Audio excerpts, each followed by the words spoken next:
Chapter -8, Meeting Up. Told you and Jack's Matrix.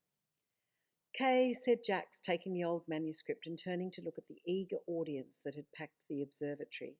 Skye and Minnow gave her the thumbs up. Jax grinned.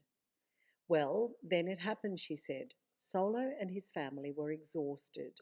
After a long day of driving, they'd just arrived at the Bay of Magic Sea Dragons when a very large and strange vehicle overtook them. It was a black limousine, but longer than a regular limo, and it didn't seem to have any wheels.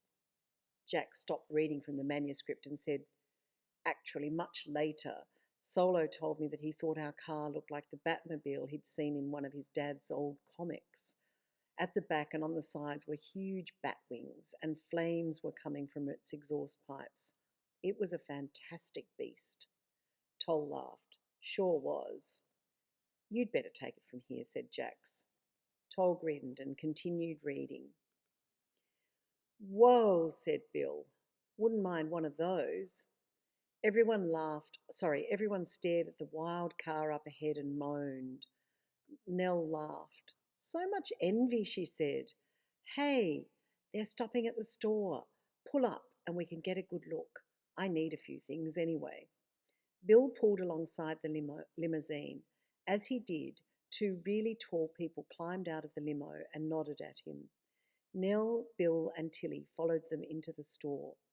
Solo and Toll were intrigued by the car and got out to walk around it.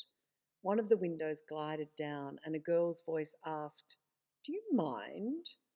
Solo and Toll were a bit taken aback and both apologised at the same time.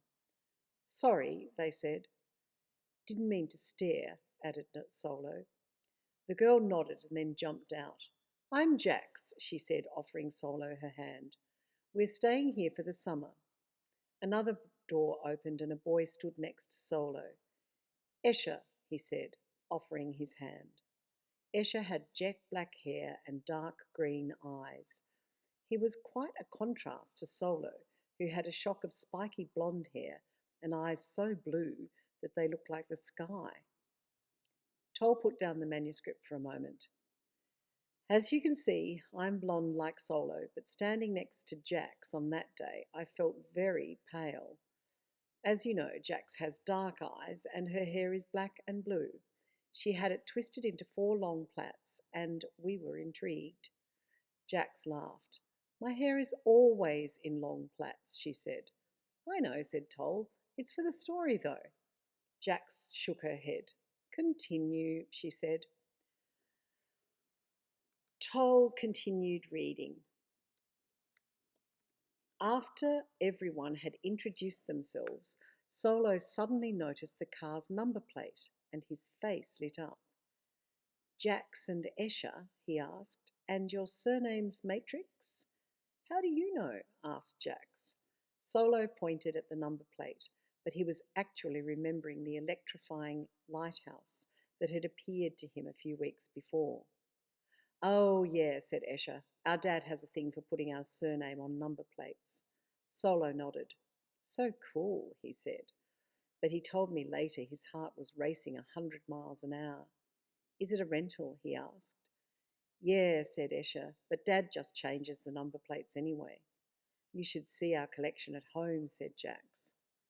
Isn't that illegal? Asked Toll. Escher grinned. Probably, but Dad doesn't always obey the rules. Solo and Toll nodded. You're not from here? Asked Solo. Land of Ice and Fire, said Jax. This is our first time on Dragolan. You should come to our place, said Solo. We have a big party on New Year's Eve. It's for everyone. Even ice witches? Asked Jax. I don't know if we've met ice witches, said Solo, but our parents won't mind. People from all over the universe are invited. You'll be welcome for sure, Toll added, clearly feeling Solo's excitement. Escher and Jack shrugged and asked, why not? And that was how the Matrix family came to know the Dews, although it was quite a while before Solo told anyone why he'd been especially friendly that day.